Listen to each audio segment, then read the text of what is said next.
오늘은요, 양심은 영혼의 경고 장치입니다 라는 제목으로 말씀 강론하도록 하겠습니다. 우리 하나님께서는요, 제가 전에도 말씀드렸지만 짐승과 구별되는 인간이 가진 고유한 기관 중에 하나로 양심에 대해서 이야기했습니다. 오늘 본문에도 양심에 대해서 본문은 이야기하고 있어요. 하나님은 양심을 통하여 저와 여러분에게 교훈해 주시고요, 양심을 통하여 우리에게 말씀하십니다. 사람에게는 참으로 신비로운 기관들이 많아요.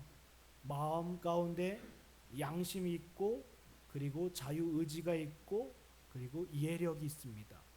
이와 같은 신비한 기관들이 인간에게 있고요, 그 기관들을 통하여 하나님은 저와 여러분과 함께 교통하고 있다는 겁니다.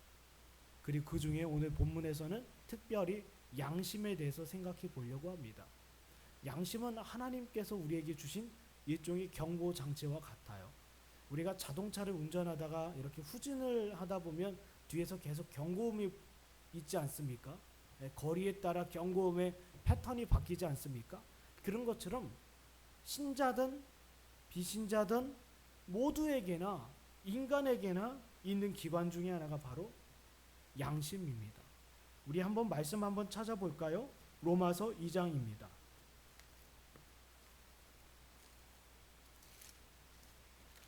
로마서 2장 14절에서 15절을 보면, 로마서 2장 14절과 15절인데, 율법이 없는 이방인이 본성으로 율법의 일을 행할 때에는 이 사람은 율법이 없어도 자기가 자기에게 율법이 되나니, 15절에 이런 이들은 그 양심이 증거가 되어 그 생각들이 서로 혹은 고발하며 혹은 변명하여 그 마음에 새긴 율법의 행위를 나타내느니라. 아멘. 예. 여러분, 하나님의 성도들이 되었던 불신자가 되었던 양심이 율법 역할을 한다라는 거예요. 예.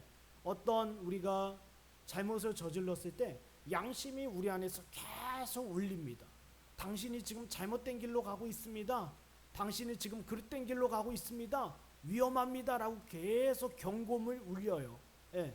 근데 불신자들은 어떠할까요? 신자가 아닌 자들은 자기 안에 있는 이 경고음을 애써 무시합니다. 애써 무시합니다. 그리고 그 양심을 계속해서 죽이는 행위를 해요. 여러분, 양심이란 단어는 라틴어로 안다라는 단어와 함께라는 단어를 가지고 있습니다. 이 뜻은 뭐냐면 양심이 저와 여러분의 모든 의지와 모든 행동과 모든 뜻을 알고 있다라는 거예요. 여러분, 사람은요, 얼굴이나 표정에서 상대방을 속일 수가 있어요. 그러나 우리가 속일 수 없는 기관 중에 하나가 있는데 그것이 바로 양심이라는 거예요. 내가 아무리 남을 속이고 싶어도 내 안에 있는 양심은 속일 수 없다라는 거예요. 왜요? 양심은 내가 하는 행동의 모든 의도, 그리고 내가 말하는 모든 뜻, 나의 모든 행동, 그걸 양심은 알고 있어요. 얘가 지금 다른 사람들에게 어떤 선행을 행하고 있는데 그 선행의 의도가 사람들로부터 관심을 받고 인기를 얻으려는구나, 양심은 알아요. 네. 왜요? 양심에 다 기록되어 있기 때문입니다. 네. 하나님의 성도들도 마찬가지고 불신자들도 마찬가지예요. 이런 양심의 기능에 대해서 오늘은 이야기합니다. 반드시 사랑하는 여러분이 하나님의 성도라고 한다면 이 양심의 귀를 기울일 거예요. 양심의 소리에. 이 양심이 지금 나를 향해서 무엇을 이야기하고 하나님의 말씀 앞에서 어떻게 순종하라고 나에게 경고하느냐, 이걸 주목해 볼 거예요. 그런데 하나님의 성도들이 아닌 자들, 여러분 안에 은혜의 역사, 구원의 역사가 없는 자들은 어떠합니까? 두 가지 반응이 있습니다. 양심의 소리를 아예 외면하는 사람이 있어요. 예, 이거 누구나 다 하는 일이야. 다윗도 그랬고 모세도 그랬고 아브라함도 했던 일이야. 그러니 나도 할 수 있어 라고 양심의 소리를 애써 무시해요. 이걸 도덕률 폐결론주의자들이라고 합니다. 예, 내가 어떻게 선한 일을 할 수 있겠어? 모세도 실수했고 아브라함도 실수했고 다윗도 실수했는데 나도 충분히 실수할 수 있어 라고 하면서 양심의 소리를 계속해서 그냥 무시해요. 그리고 한편에 있는 사람들은 율법주의자들이었습니다. 그 사람들은 어떤 사람들이냐면 자기 행위와 고백을 통해서 양심을 속여요. 예, 분명히 그 사람은 하나님 앞에서 죄를 범하고 있는데 나는 지금 예배드리고 있고, 나는 지금 하나님께 신앙을 고백하고, 나는 지금 하나님을 위하여 어떤 봉사와 수고를 감당하고 있으니까 나는 괜찮아. 두 가지입니다. 양심의 소리를 아예 무시하는 사람들이 있어요. 그리고 다른 한쪽에는 양심을 속이려고 하는 사람들이 있습니다. 이 양쪽에 있는 사람들이요. 결국 이 양쪽에 있는 사람들은 다 무엇입니까? 마음에서 일어나는 양심을 죽이고, 그리고 양심을 꺼트리려는 모든 시도예요. 그럼 시대가 점점점 마지막으로 가면요, 이런 시도들은 계속됩니다. 예, 양심을 아예 무시하다던가 아니면 양심을 속이려는 행동이 계속 이루어져요. 우리 한번 누가복음 보겠습니다. 누가복음 7장 32절이에요. 누가복음 7장 32절에 보면, 비유하건대 아이들이 장터에 앉아 서로 불러 이르되 우리가 너희를 향하여 피리를 불어도 너희가 춤추지 않고 너희가 곡하여도 너희가 울지 아니하였다함과 같도다. 아멘. 이거예요, 바로요. 그러면 시대가요 점점 양심을 죽이려고 하고 양심을 잠재우려고 모든 시도를 합니다. 마치 피리를 불어도 춤추지 않고 곡하여도 울지 않은 것과 똑같아요. 양심이 소리를 내지 않아요. 양심이 우리에게 어떤 교훈을 주지 않습니다. 왜요? 이 시대가 그렇게 흘러가고 있기 때문이에요. 양심을 어떻게 해요? 죽여요. 그리고 양심을 꺼트리기 위해서 모든 수단과 방법을 다 동원하고 있는 때입니다. 예. 우리가 주님 앞에 섰을 때 양심이 저와 여러분을 고발할 겁니다. 그리고 양심이 증인으로 설 거예요. 예. 이 사람 진짜 구원 백성 맞습니까? 했을 때 저와 여러분의 양심이 하나님의 재판정 앞에서 증인으로 설 겁니다. 이 사람 참된 신자였습니다. 양심에서 일어나는 일에 대해서 주목하였고, 그리고 양심이 하나님의 말씀 앞에서 어떻게 깨어있는지, 하나님의 말씀에 순종하고자 했는지, 하나님을 진정으로 사랑하고자 했는지, 그리고 수고하고 믿음으로 선한 싸움을 싸우고 있는지, 이거 양심이 다 증언할 거예요. 그러나 양심이 이렇게 이야기할 수 있습니다. 앞서 제가 말씀드린 것처럼 이 사람은요 신자인 척하였으나 신자가 아니었습니다. 왜냐하면 양심의 소리를 외면하였습니다. 그리고 양심을 자기의 행위와 고백을 통하여 속이려고 했습니다. 그 양심이 다 이야기할 거예요. 그러니 사랑하는 여러분, 하나님께서는 당신의 사랑하는 자녀들을 어떻게 깨우시냐면 그들의 양심을 깨우십니다. 제 지난주에도 한번 살짝 설명한 드린 것처럼 하나님께서는 당신의 사랑하는 백성들을 어떻게 하냐? 양심을 깨우셔요. 양심을 깨웁니다. 모든 사람들에게는 양심이 있습니다. 그것이 신자이든 불신자이든. 그러나 차이는 있어요. 신자에게 있는 양심은 무엇입니까? 하나님을 향하여 깨어 있어요. 하나님을 향하여 거듭났다라는 겁니다. 하나님을 향하여 반응한다라는 거예요. 그러나 불신자들의 양심은 어떠합니까? 그 양심이 하나님을 향하여 반응하지 않습니다. 자기 이익에 따라서 선택적으로 반응해요. 이건 나에게 이익이 되는 거니까 반응하고, 제가 자꾸 이야기하지 않습니까? 내로남불. 자기에게 이익이 되면 눈을 감아버려요. 그러나 상대방을 어느 정도 해코지하려고 하면 막 쏟아냅니다. 마치 자기가 양심에 있어 살아난 자처럼 막 이야기해요. 그러나 그 일이 자기에게 있을 때는 눈 감아버려요. 그래서 주님께서 바리새파 사람들에게 말씀하셨죠. 마음으로 음행하여도 죄를 범한 거다라고 이야기하셔요. 이런 것처럼 불신자들은 양심이 선택적입니다. 이런 양심이 있어요. 그러나 하나님께서는요 불신자들 가운데 당신의 백성들을 부르시지 않습니까? 그러기 위해서 양심을 깨어나게 해요. 불신자들 가운데 하나님의 백성들이 있을 거 아니에요. 아브라함을 갈대아 우르에서 불러내실 때 그의 양심을 깨운 겁니다. 그 양심을 거듭나게 하신 거예요.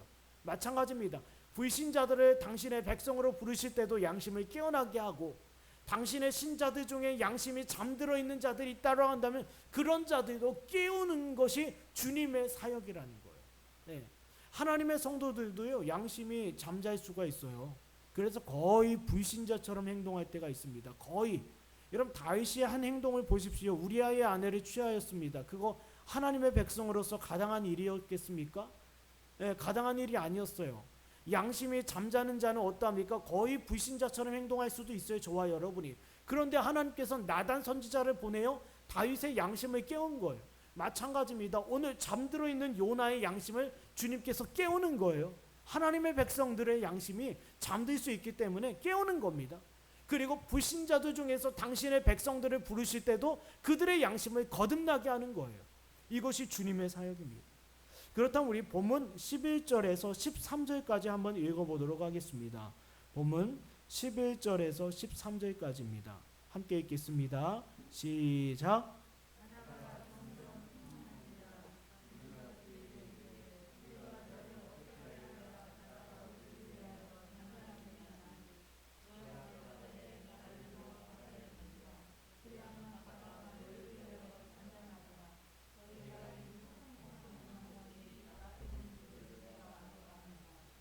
그러나 그 사람들이 힘써 노를 저어 배를 육지로 돌리고자 하다가 바다가 그들을 향하여 점점 더 흉용함으로 능히 못한지라. 아멘. 이젠 사람들은 알게 되었어요. 지난주에도 설명드린 것처럼 이 폭풍이 요나로 인해서 여호와 하나님께서 일으키신 것인 줄을 모두 다 알게 되었어요. 모두 다 알게 되었어요. 그런데 풍랑이 잠잠해질 기미는 없습니다. 오히려 더 이전보다 더 거세져요. 그럼 하나님께서 원하시는 것은요, 저 잘못했습니다, 이것이 저의 잘못입니다, 시인하고 고백하는 수준이 아닙니다. 하나님께서 원하시는 것은 뭐예요? 회개하고 부르짖어야 했어요. 요나가 분명히 이 풍랑을 멈추기 위해서는 요나가 회개에 합당한 열매를 맺어야만 했습니다. 그러나 이 풍랑은 멈출 생각을 하지 않아요. 알고 있는 것이 곧 회개가 아니라는 말이죠. 하나님의 성도들이 이 시대 가운데 회개했죠, 회개합니다라고 해요. 우리 회개해야 돼. 근데 무엇을 회개해야 되는지를 몰라요.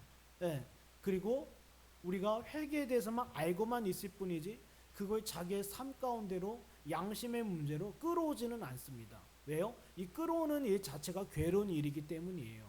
내가 과거에 했던 말들, 내가 했던 행동들, 그걸 하나님 앞에서 씨름하는 과정이 회개입니다. 요나는 어땠습니까? 다시스로 가라는 니느웨로 가라는 하나님의 명령을 거절하고 다시스로 갔습니다. 요 문제 앞에서 요나는 분명히 부르짖고 회개했어야 됐어요.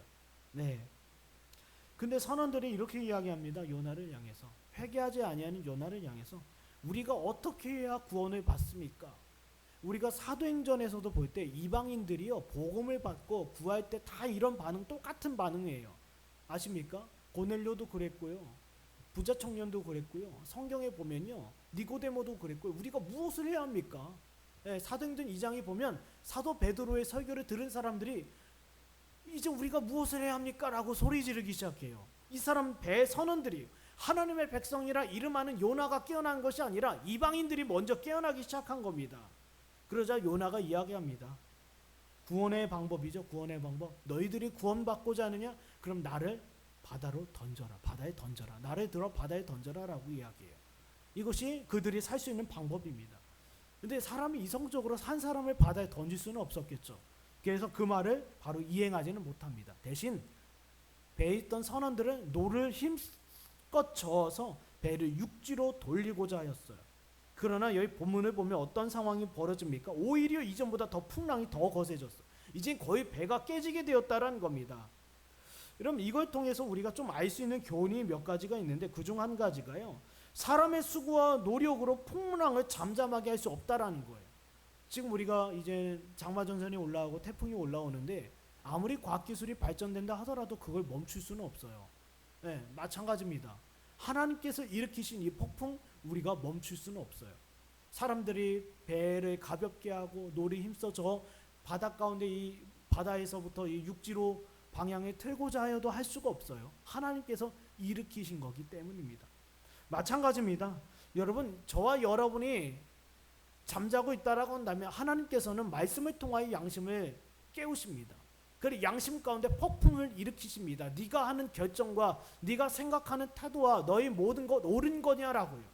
네가 말한 것 옳은 거냐, 네가 결정한 것 옳은 거냐? 네가 생각한 거 옳은 거냐? 하나님께서 저와 여러분의 양심 가운데 폭풍을 일으켜줘요. 근데 그 양심에 있어서 우리는 비춰봐야 합니다. 제가 예전에 그 대학 가가지고 학생들한테 강의한 적이 있어요.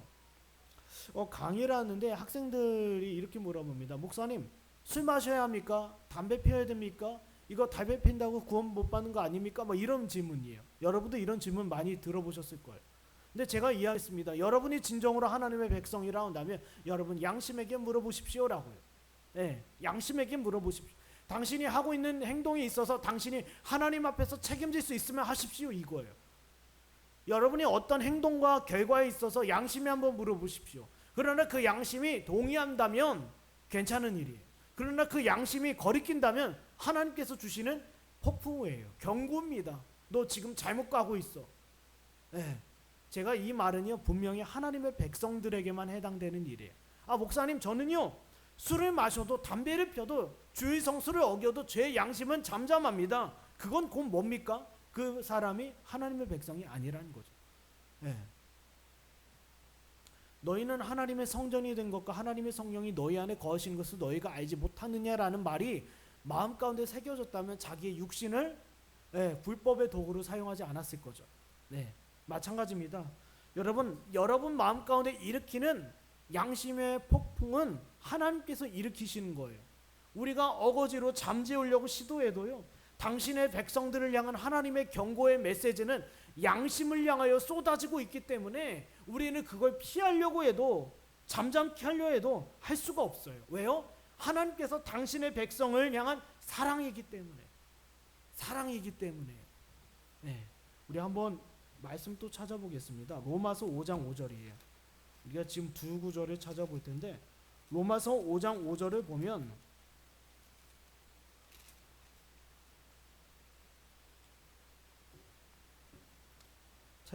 찾으셨습니까?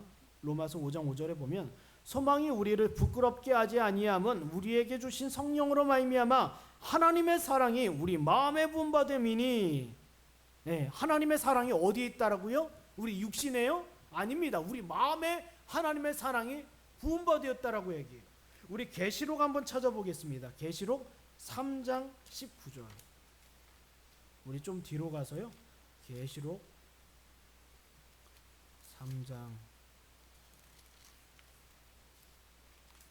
3장 19절을 보면 무릇 내가 사랑하는 자를 책망하여 징계하노니 그러므로 내가 열심을 내라 회개하라. 이게 하나님의 사랑이에요. 네. 하나님의 사랑이 여러분 마음 가운데 분바됐다라고 한다면 하나님은요 양심을 책망하고 징계합니다. 양심 가운데 폭풍을 일으켜요. 그리고 양심을 통해 경고하십니다. 거기 가면 안 돼. 그렇게 하면 안 돼. 그렇게 살면 안 돼. 정신 좀 차려. 하나님께서 당신의 백성들의 양심을 향해 책망하시고 징계하셔요. 그것이 바로 사랑입니다. 그것이 사랑입니다. 그래서 본문은 이렇게 이야기합니다. 지금 풍랑이 잠잠하지 않습니다. 이것은 요나를 향한 하나님의 사랑이에요. 요나야, 너의 양심이 깨어나기를 바란다. 근데 문제는 무슨 일이 일어나요? 폭풍우가 점점점 거세지고요. 깨어나야 할 사람이 깨어나지 않고 지금 이방인들이 깨어나기 시작해. 한번 보겠습니다. 본문 14절입니다. 본문 14절 한번 읽어볼까요? 시작.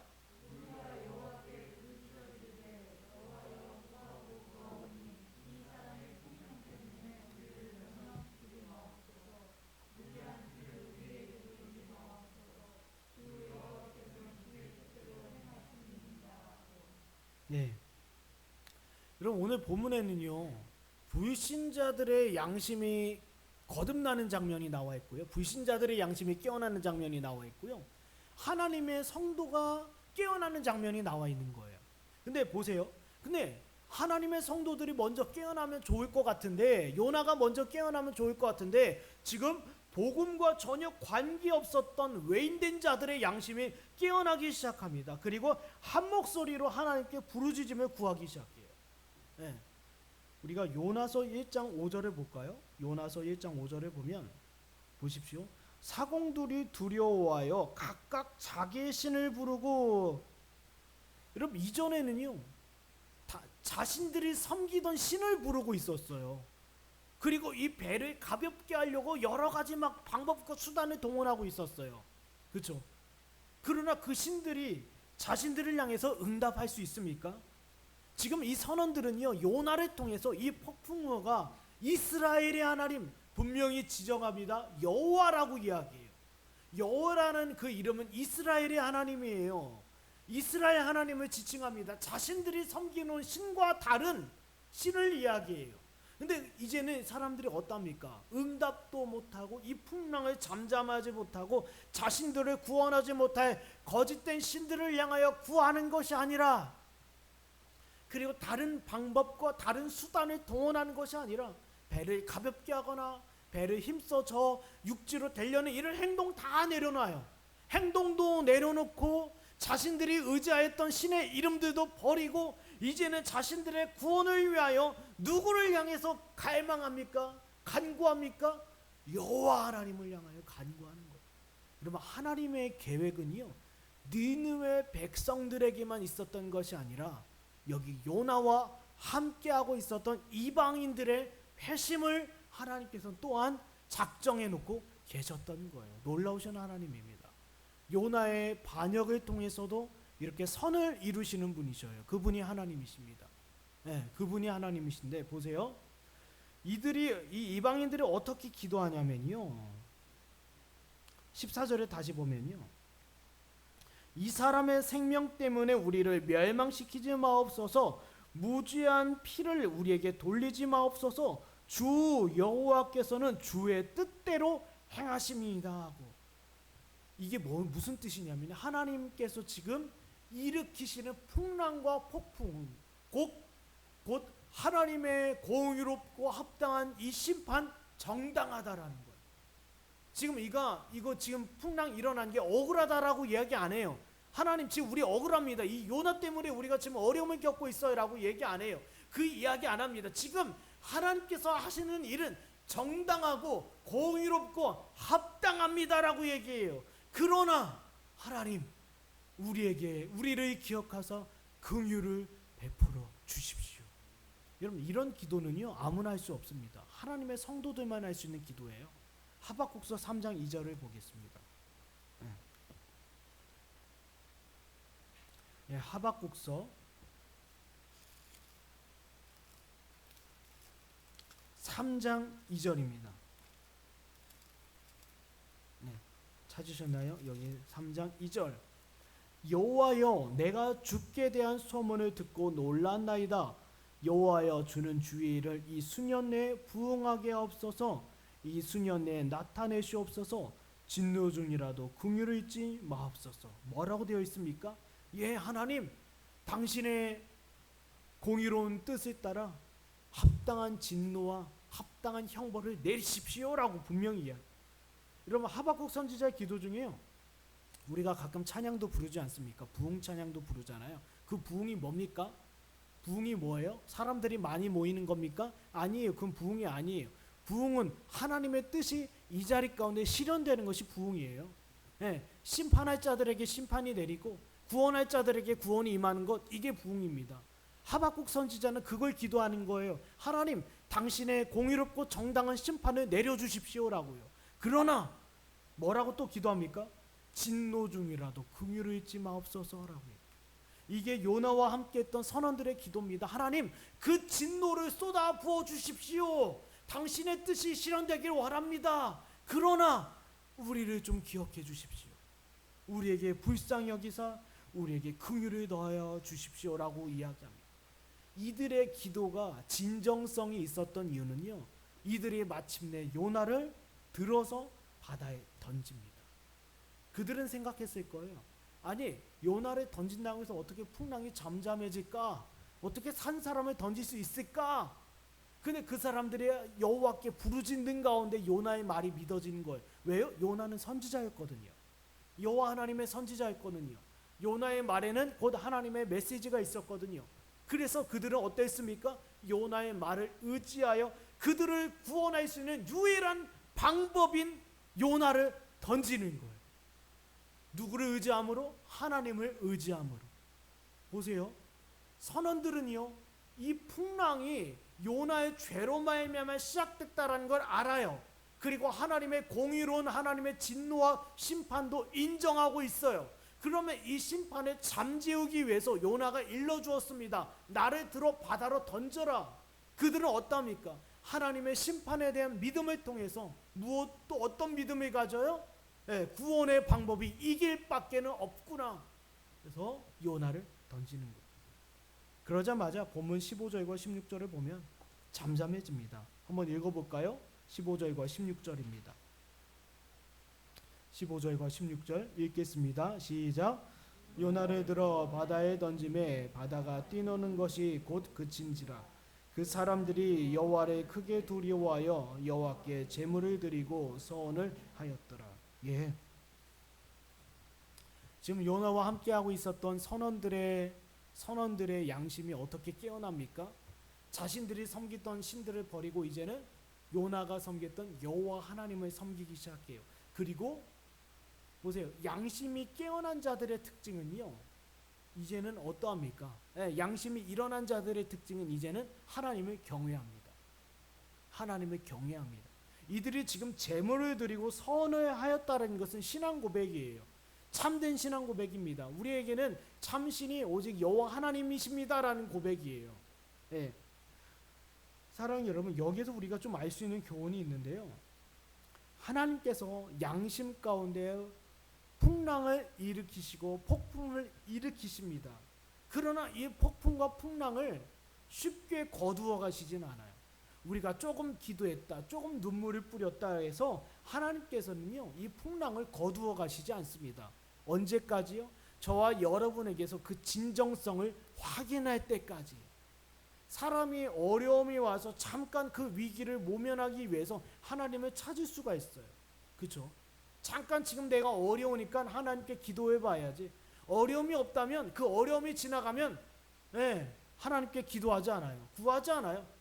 사람이 화장실 들어가는 것과 나오는 것이 다르다는 것처럼 지금 사람들의 마음이 이렇게 간사하기 때문에 언제든지 하나님으로부터 돌이킬 수 있어요.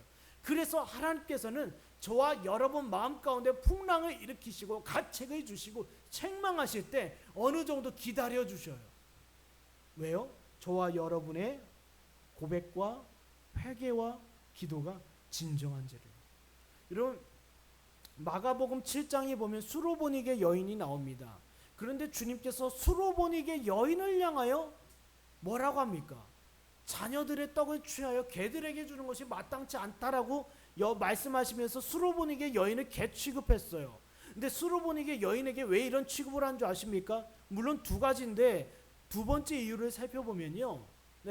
두 번째 이유를 살펴보면 수로보닉의 여인에게 일어나는 그 믿음을 확인해 본 거예요. 진정으로 예수 그리스도를 의지하고 찾고 구하고 있는가?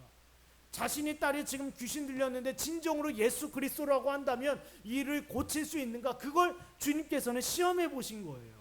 시험해 보신 거예요. 마찬가지입니다. 당장 배 선원들이 그 양심이 깨어나 주님께 기도할 때 당장 그 풍랑을 잠잠케 하실 수도 있었어요. 그러나 주님께서는 기다려 본 거예요.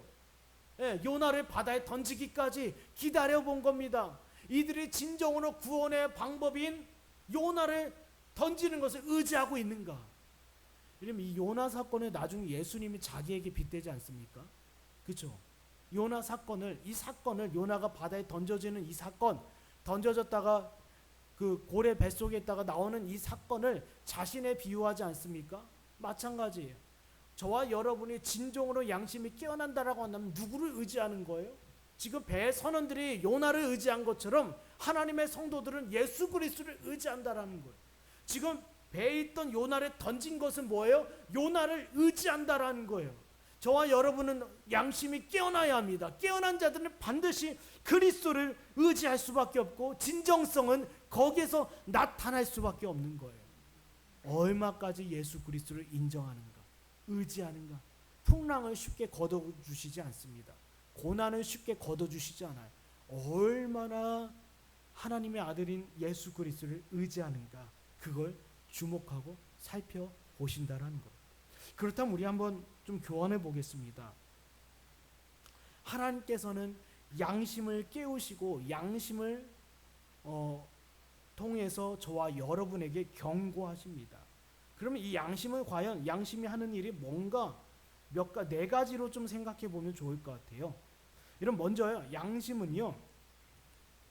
기록자입니다. 기록자. 제가 서론 부분에서 말씀드린 것처럼 양심은 기록자예요. 저와 여러분의 모든 행위의 의도와 숨은 뜻을 샅샅이 기록하고 있어요. 샅샅이. 우리가 한번 예레미야서 17장을 한번 찾아보겠습니다.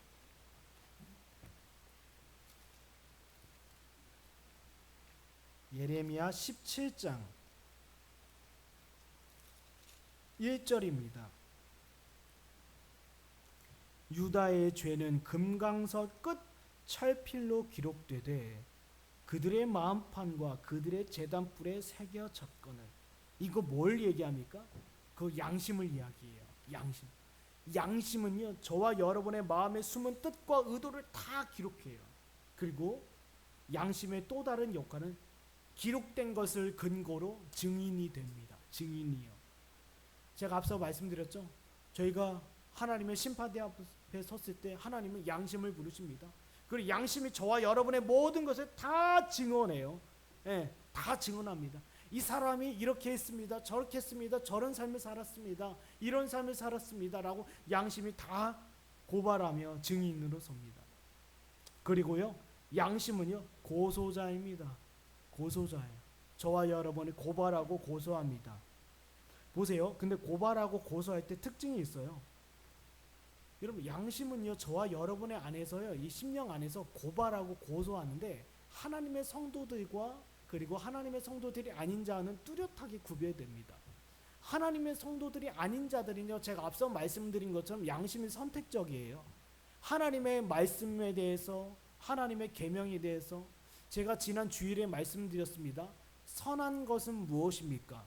윤리적인 겁니까? 도덕적인 겁니까? 아니죠. 선한 것은 세상의 도덕적이고 윤리적인 것을 얘기하는 것이 아니라 선한 것은 오직 하나님의 뜻이에요. 하나님의 뜻이 선한 거예요. 그런데 불신자들의 양심은 이 하나님의 것에 반응하지 않아요. 그러나 하나님의 성도들은 어떻게 반응합니까? 하나님의 말씀과 하나님의 뜻과 하나님의 계명에 반응해요. 저와 여러분의 양심이 고발합니다. 야, 너 하나님의 말씀에 순종해야지. 너 어긴 거에 대해서 회개해야지. 너 이거 신자로서 네가 하고 할 수 있는 행동이야? 네가 지금 신자로서 할 수 있는 행동이야? 이걸 양심이 고발해요. 한번 볼까요? 히브리서 8장 10절. 또 주께서 이르시되 그날 후에 내가 이스라엘 집과 맺을 언약은 이것이니 내 법을 그들의 생각에 두고 그들의 마음에 이것을 기록하리라. 나는 그들의 하나님이 되고 그들은 내게 백성이 되리라. 예레미야 31장 33절에도요. 그러나 그날 후에 내가 이스라엘 집과 맺을 언약은 이러하니 곧 내가 나의 법을 그들 속에 두며 그들의 마음에 기록하여 나는 그들의 하나님이 되고 그들은 내 백성이 될 것이라 여호와의 말씀입니다. 네, 이겁니다. 여러분, 하나님의 거듭난 신자들은요, 거듭난 양심을 가지고 있기 때문에 하나님의 계명이 있어요. 여러분에게 하나님의 계명이 있다는 겁니다. 그러면 이 양심은 뭡니까? 하나님의 계명을 향해서 계속 소리를 내는 거예요. 계속 고소하는 거야. 하나님의 말씀에 순종해야지. 헌신해야지. 따라가야지. 회개해야지. 돌이켜야지. 네가 그래도 하나님의 성도야. 말씀 한 장 읽지 않고서도 네가 그리스도인이라 할 수 있겠어? 하나님 앞에 기도하지 않고서 네가 어찌 살아갈 수 있겠어? 계속 고소해요. 누구의 뜻을 위해서? 하나님의 선하신 뜻을 향해서. 그리고요, 마지막으로요, 양심은요, 집행자입니다. 양심은 집행자. 여러분, 집행자라는 말은요, 여기 보면 시편 73편 21절에 내 마음이 산란하며 내 양심이 찔렀나이다. 예, 이거예요. 제가 앞서 말씀드린 것처럼 고소자와 비슷한 이야기지만 우리가 말씀을 어겼을 때 하나님의 성도들에게는 뭐예요? 양심이 저와 여러분 찔릅니다. 쿡쿡 찔러요. 예. 그러나 찔르는 양심이 없다. 그럼 그 사람이 하나님의 성도라고 할 수 없습니다. 하나님의 성도라고 할 수 없어요. 만약에 어떤 일을 해내고서 사람들한테 눈 가리고 아웅하는 식으로, 예, 다른 사람들도 다 이렇게 해, 예, 거짓말이나 그리고 위선이나 이런 것이 뭐요? 습관적으로 배어 있게 된다면 그 사람은 하나님의 성도라고 할 수 없어요. 그럼 적용해 보겠습니다. 그리스도인의 양심을 어떻게 회복하는가? 하나님께서 어떻게 깨우셔서 견고하게 하시는가? 예. 여러분 양심을 깨우셔서 저와 여러분을 견고하게 하시는데 어떻게 하시는가? 보십시오. 예. 먼저 회복하기 위해서는요. 이 회복하는 일을 가장 중요한 일로 여겨야 합니다. 사탄이 저와 여러분의 양심에 상처를 낼 수 있어요. 그리고 저와 여러분이 죄를 범함으로 말미암아 상처를 낼 수 있어요. 양심에. 여러분 양심에 상처를 낼 수 있는 도구는 많습니다. 양심에 상처를 낼 수 있는 도구들은 많아요. 그러나 그 양심의 회복을 위해서 우리는 기도해야 된다라는 거예요. 네. 만약에 우리가 어떤 죄를 졌어요. 저질렀어요. 죄를 저질러 가지고 양심이 내 마음을 찢었습니다. 양심이 나를 향하여 쿡쿡 찔러요. 예. 그렇죠. 상처받았어요. 예. 내 양심으로 말미암아 내 안에 상처를 받았어요. 이걸 회복하기에 가장 우선하라는 거예요. 여러분이 하나님의 말씀을 지키지 않고 하나님께 순종하지 않고 하나님의 기쁘시는 뜻을 따르지 않을 때 양심 가운데 상처가 납니다. 여러분 마음에 상처가 납니다. 그 양심의 상처를 회복하고 치료하는 일은 뭡니까? 네, 하나님께 기도하고 하나님께 회개해야 되는 거죠. 네, 이것이요 계속 이루어지지 않는다라고 한다면 마음이 어떻게 되는 줄 아십니까? 제가 앞서 말씀드린 것처럼 거의 불신자가 가진 화인 맞은 양심처럼 되어버려요. 여러분 바늘도둑이 소도둑이 된다는 말은요 이겁니다. 네, 양심이 계속 무뎌져서 감각을 잃어버렸다는 거 똑같아요. 여러분 우리가 굳은 살 베기는 거 있잖아요. 굳은 살. 여러분 굳은 살이 베기면 그 굳은 살이 베긴 부위에는 그 고통을 많이 느끼지 못하잖아요. 이렇게 된다라는 거예요. 양심이 상처를 받았으면 빨리 치료해야 되는데 죄로 말미암아 육신의 정욕으로 말미암아 불순종으로 말미암아 상처를 받았으면 양심이 빨리 치료받아야 되는데 이 양심을 우리는 애써 무시한다라는 거예요. 양심을 내버려 둔다라는 거예요. 그럼 양심이 어떻게 됩니까? 굳은 살이 바뀌어요. 어지간해서는 반응하지 않고요. 어지간해서는 울거나 피리를 불어도 아까 읽어봤죠 말씀 누가복음 7장에 피리를 불어도 춤추지도 않고 애곡하여도 울지도 않아요. 거의 마음이 불신자 같은 심령을 가질 수도 있고요. 불신자들은 더욱더 완고해질 수 있어요. 그러니 우리 양심에 관한 일에 있어서 가장 우선순위를 해야 된다는 겁니다. 그리고 사랑하는 여러분 마지막으로 양심을 위해서 힘써야 되는데 힘써야 된다는 말은 양심을 훈련시키고 교육하라는 거예요. 네, 사도행전 24장 16절입니다. 이것으로 말미암아 나도 하나님과 사람에 대하여 항상 양심에 거리낌이 없기를 힘쓰나이다. 저와 여러분의 양심을 주목하고 살피라는 거예요. 예. 여러분 양심에 대해서 오늘날 교회가 이야기합니까? 얘기 안 합니다. 예. 여러분 양심에 대해서 들어보셨습니까? 예. 여러분 양심을 교육하고 양심을 훈련시키기에 힘쓰십시오. 내가 어떤 상황과 환경 속에서 나의 양심이 과연 어디를 향하고 있는가? 가장 안타까운 경우가 뭐냐면요. 자신의 양심을 적용해 보지도 않고 시험 들어서 교회 떠나는 거예요. 목사님 지금 제가 설교가 들리지 않습니다. 목사님 제 마음이 이상합니다. 제 마음 가운데 비판하는 마음이 일어납니다. 목사님 시기하는 마음이 일어납니다. 이 경고예요. 이 경고를 못 듣고 그냥 시험 들었네 하고 교회를 그냥 떠나버려요. 이건 참으로 애석하고 안타까운 일입니다. 마음에 어떤 문제가 일어났을 때 가장 먼저 살펴봐야 돼요. 살펴봐요. 제가 저희 가족을 양육하는 방식이 그겁니다. 지금 내 마음이 어떤가 이거. 제 예은이한테도 지금 네 마음이 어때? 네 마음이 어때? 확인해 보는 거예요. 우리 아이들, 저희 교회 주일학교 아이들에게도 네 마음에 대해서 많이 이야기해요. 허니하고 휴리가 싸웠어요. 티격태격 하더라고요. 아니죠. 허니하고 윤이랑 티격태격 하더라고요. 허니한테 말했어요. 네 마음이 어떤가? 저와 여러분은요, 이 양심, 곧 마음에 있어서 전문가가 되어야 돼요. 내가 지금 이 마음이 있는데 예배 드리는데 이 마음이 좀 불편해. 그럼 이 문제를 가지고 목사님께 기도를 요청해야 돼요. 시험 들어서 교회 떠나는 게 아니라. 아, 목사님 저 사람 내 믿습니다. 그럼 이 밉다라는 것은 상대방의 문제가 아니라 지금 자기 마음이 문제라는 거예요. 누군가를 시기해. 예전에 어떤 성도가 있었는데 제가 얘기했어요. 막 마음이 시기가 일어나더라고. 집사님 마음 가운데 일어나는 이 시기가 문제입니다. 이 시기를 때려잡아야 합니다. 집사님의 시기하는 저 상대방이 문제가 아니라 집사님 양심 가운데 있는 이 문제가 지금 심각한 겁니다. 이걸 하나님 앞에서 치료받아야 합니다. 이걸 못 알아들어요. 여러분 마음에 힘쓰십시오. 양심이 어디를 향하는지, 내 양심이 솔직하게 내 양심이 지금 무엇을 말하고 있는지 이거에 대해서 전문가가 되시는 저와 여러분 되길 원합니다. 이 시간 우리 함께 기도하겠습니다. 말씀을 좀 정리해 보겠습니다. 정리하면서요. 양심은 영혼의 경고장치입니다. 우리 하나님께서는요 양심을 깨우심으로 말미암아 저와 여러분을 향해서 경고하십니다. 만약에 하나님께서 저와 여러분의 양심 가운데 폭풍과 풍랑을 일으키시지 않는다라고 한다면 그 사람은 하나님의 성도라고 할 수 없는 거예요. 여러분 마음에 괴로움이 있는 것이 정상입니다. 그리고 양심에 그치지 아니하는 다툼이 일어나는 것이 복된 일입니다. 그러니 사랑하는 여러분, 양심이 상처를 받고 양심의 폭풍으로 인하여 경고함을 통하여 내 마음이 상처를 받는다라고 한다면 주님께로 달려오십시오. 주님께서 저와 여러분의 양심을 싸매어 주실 것입니다. 제가 기도하겠습니다.